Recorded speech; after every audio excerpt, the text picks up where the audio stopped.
This episode is powered by Pod Decks. Pod Decks are unique interview questions and episode starting prompts in the palm of your hand. So whether you're a new podcaster or existing broadcaster looking to grow your audience and have more meaningful conversations, you're going to want to check out Pod Decks. Now, if you want to get 10% off your order right now, you can go to poddecks.com and type in coupon code. What's the code? Larry21. Yes, that's the code. Check out poddecks.com. Take your podcast to the next level.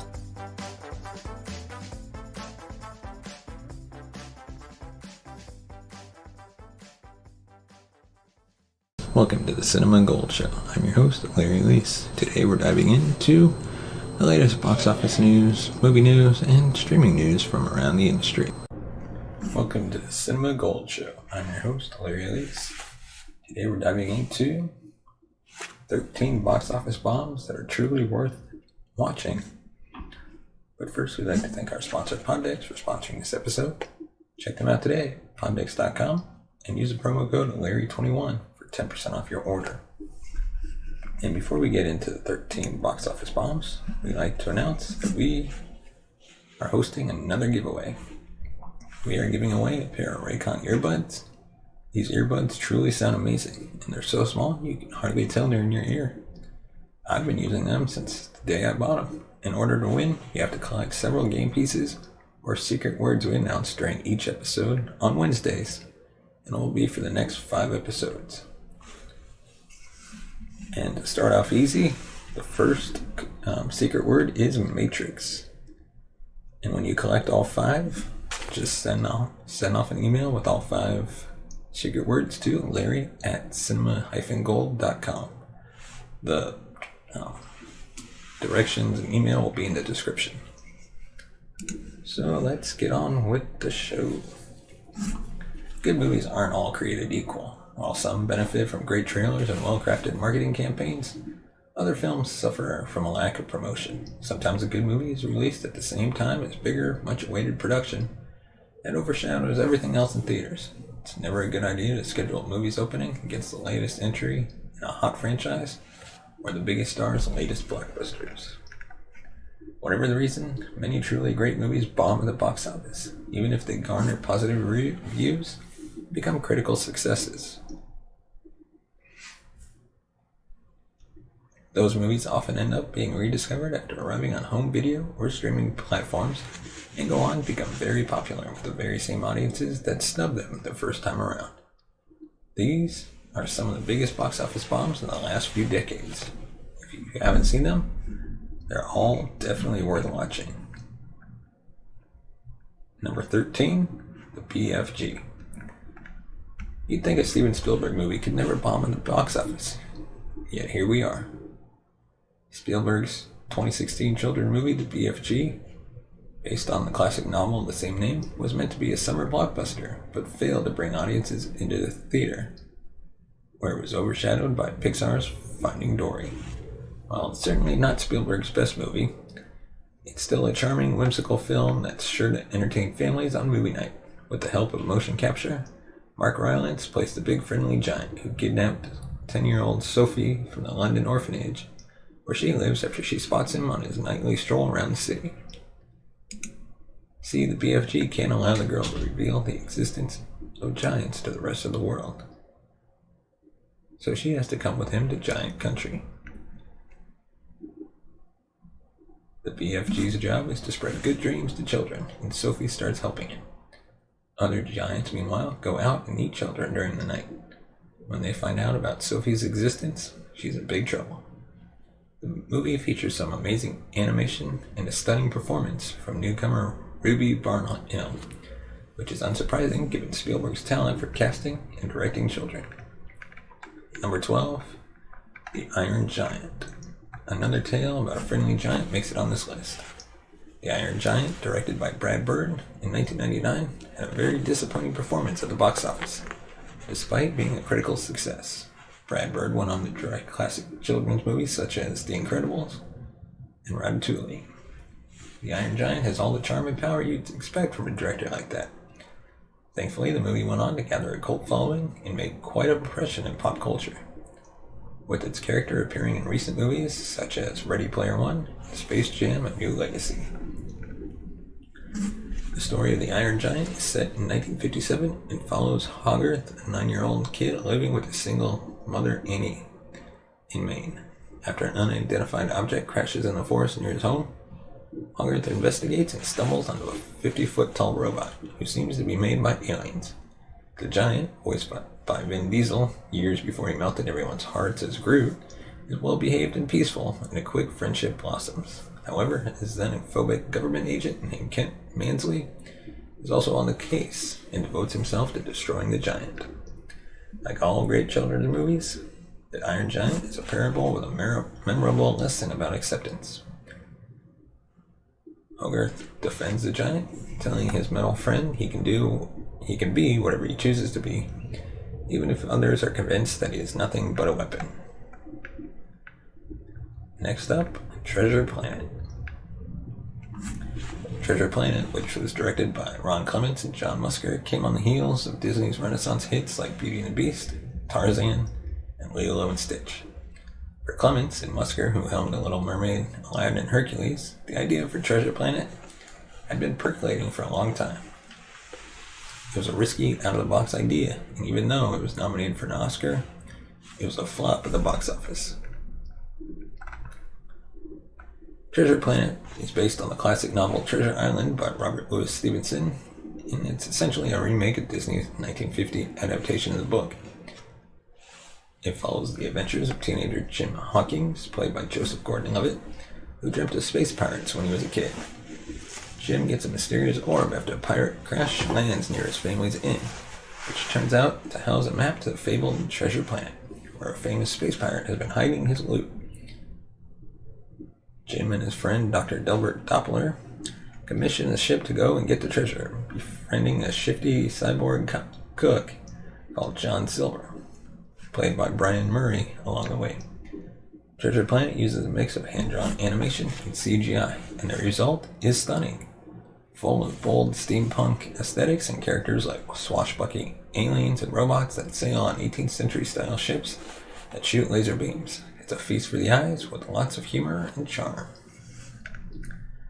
Next up, Hocus Pocus. Directed by Kenny Ortega in 1993, Hocus Pocus didn't really make any waves where it was released. It was a flop at the box office and critics panned it. It didn't help that it was competing against the likes of Jurassic Park and Free Willy, and that it was released in the summer rather than the fall. However, through multiple showings on TV during the autumn season, as well as numerous home video releases, Hocus Pocus has become a Halloween classic and a fan favorite, spawning endless memes and themed parties. Hocus Pocus tells the story of 3 Sanderson sisters, Winifred, Mary, and Sarah, who were executed in Salem for being witches in 1683. That wasn't the end, though. The sisters vowed to come back to haunt the village once more. They just needed a virgin to light the black flame candle at their cottage. In 1993, the Sandersons made good on their promise, showing up in a very different Salem on Halloween night. Max Dennison is the one responsible for their return. Newly resettled from California, Max is skeptical about the Sanderson sisters and convinces her crush, Allison, to bring him to their cottage. Max's little sister, Danny, and Allison spend the rest of Halloween night trying to stop the evil sisters. Hocus Pocus is a fantasy coming-of-age adventure that's still a highly entertaining, family-friendly movie. Now we got Hugo. Hugo was director Martin Scorsese's first attempt at making a children's movie, as well as his first time playing around with 3D. Unfortunately, leaving behind the mean streets for a whimsical tale didn't work out too well for the famous director. Released in 2011, Hugo went up against the Twilight Saga's penultimate film, as well as The Muppets. Critics were impressed with Scorsese's foray into family-friendly territory, but Hugo was considered a major flop. Based on the 2007 novel The Invention of Hugo Capret by Brian Selznick, Hugo follows its titular character, a young boy, living in a train station in Paris. After Hugo's dad passes away, Hugo lives with his uncle, who's in charge of maintaining the clocks around the station. When his uncle disappears, Hugo carries on his job in secret. He also keeps an old broken automaton that his dad used to have. Hugo attempts to fix it, stealing parts from a toy store inside the station. The toy store is owned by Georges Méliès, the real-life French filmmaker who is considered by many to be the father of special effects. The film also stars Chloe Grace Moretz, Helen McCrory, Sacha Baron Cohen, and is a love letter to cinema and its beginnings, with much of the second act centered around the father of special effects. Scorsese's use of 3D is restrained and clever and has a lot of fun with the technology, making for as beautiful a film as you'd expect from such a talented, prolific director. Then we have Peter Pan. Directed by P.J. Hogan in 2003, this adaptation of the classic novel was somewhat of an oddity on Hogan's resume.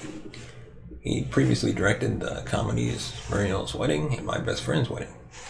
Its critical response was positive, with many critics noting how faithful it was to the original book, but it couldn't make a place for itself in that holiday season crop of films, which included Lord of the Rings, Return of the King, and Cheaper by the Dozen.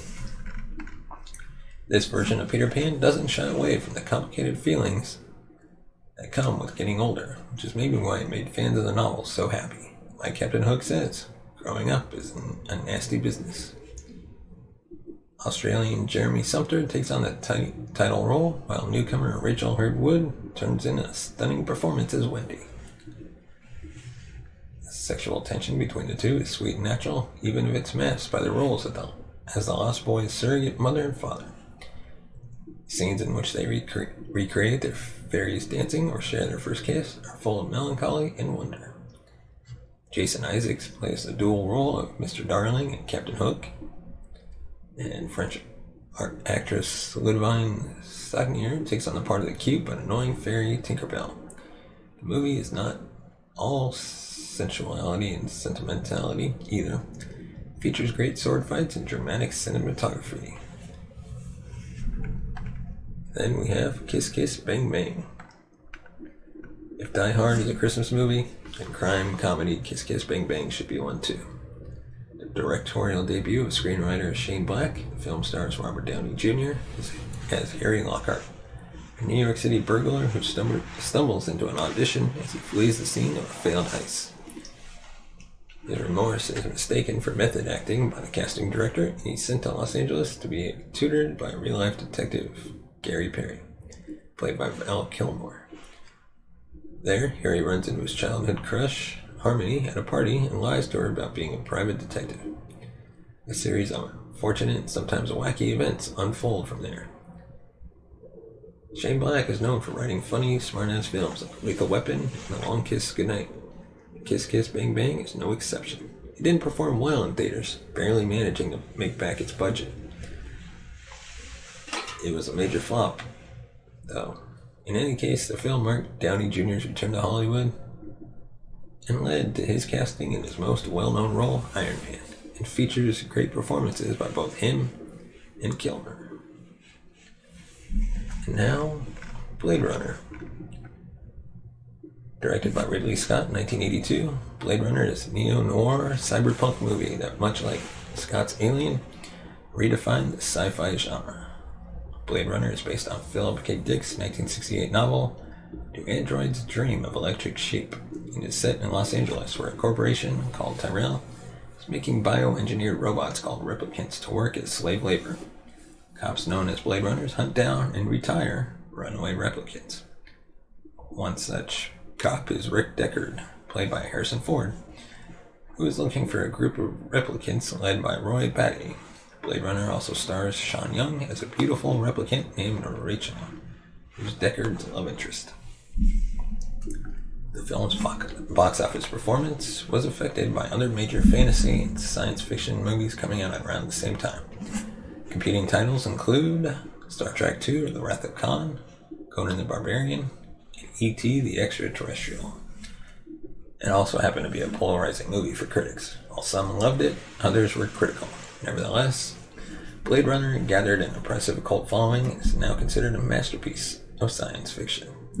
Its moody atmosphere and urban neon light jungle set the standard for what cyberpunk films will look like going forward. And now, next up, The Big Lebowski. While it wasn't a total flop, The Big Lebowski was certainly a commercial disappointment and wasn't well liked by critics. Directed by Joel and Ethan Coen, who had just won an Oscar for writing Fargo, Big Lebowski was released at great hype. It didn't get any reward nominations, but it remains one of the Coen brothers' most quotable movies.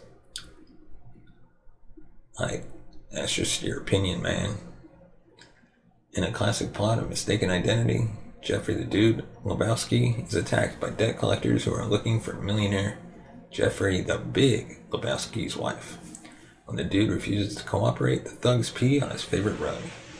The dude is a deadbeat, unemployed. His days consist of sipping White Russians and bowling with his pals Walter Sobchak and Donnie.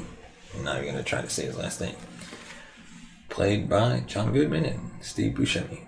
When he confronts the Big Lebowski, the dude ends up hired to search for Bunny, Lebowski's kidnapped wife. The film also stars Julianne Moore and Philip Seymour Hoffman. It features all of the Coen brothers' signatures: witty dialogue, ridiculous plot devices, great political and social commentary. Then next up, Heathers. Heathers was intended to be a high school comedy, and while it's very funny, it's probably better described as a cynical B-level horror film. Directed by Michael Lehman in 1988, the film did not please everyone, and critics were quick to put it down as cruel, nasty, and morbid. To say it flopped at the box office would be an understatement. Nevertheless, Heathers went on to make a name for itself on video and has a lasting legacy thanks to its subversive, satirical premise. Then we have The Shawshank Redemption. Probably one of the most cult classic films of all time. Competing against big titles such as Pulp Fiction and Forrest Gump didn't do The Shawshank Redemption any favors, but its multiple award nominations helped make it a big home video success. The Shawshank Redemption is now frequently considered one of the greatest movies ever made.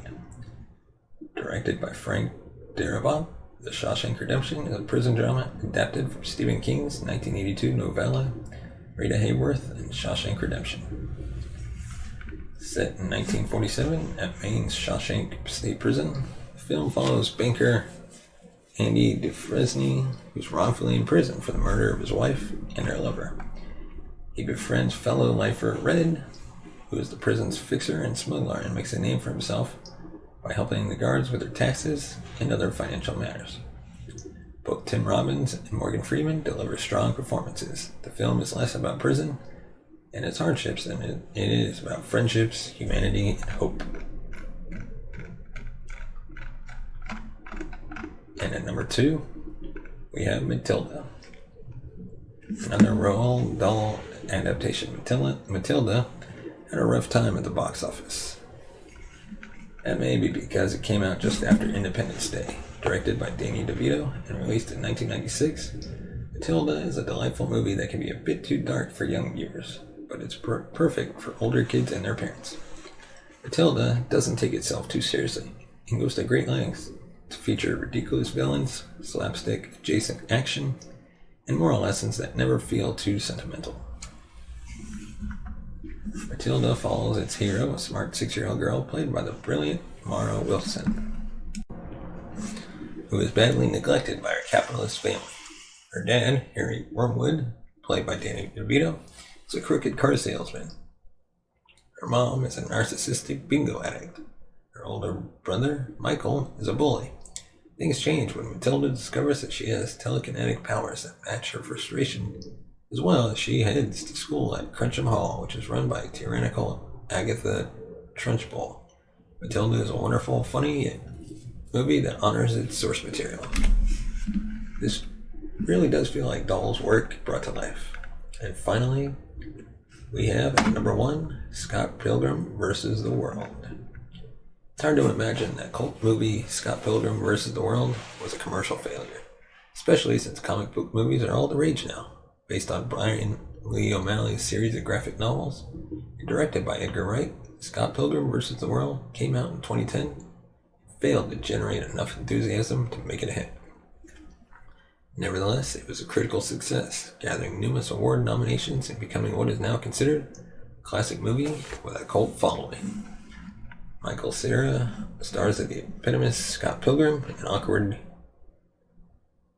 young man who falls for manic pixie dream girl Ramona Flowers. There's a twist though. If Scott wants to date the girl of his dreams, he has to defeat all 7 of her evil exes first. Scott Pilgrim vs. the World has a star-studded cast that includes Chris Evans, Anna Kendrick, Brie Larson, Aubrey Plaza, and more. The movie is visually breathtaking, borrowing many elements from its source material, making it a unique, genre-bending film. And that is our list of the 13 box office bombs that are truly worth watching. Let us know in the comment section below. Did we miss any that should have been included? Are there some on our list that you disagree with? Let us know. As always, please hit that like and subscribe button. And please do consider supporting the show, buying us a coffee at buymeacoffee.com/cinemagold. Your support, whether it's $1, $2, or more, can help the show grow. We can upgrade our equipment, bring in new hosts, bring in guests, film from live location events like CinemaCon in the future. But as always, thank you for watching and listening. And as always, you can find us on Facebook, Twitter, Instagram, right here at the top. And we thank you for watching and listening, and we'll see you next time. You have been watching the Cinema Gold Show.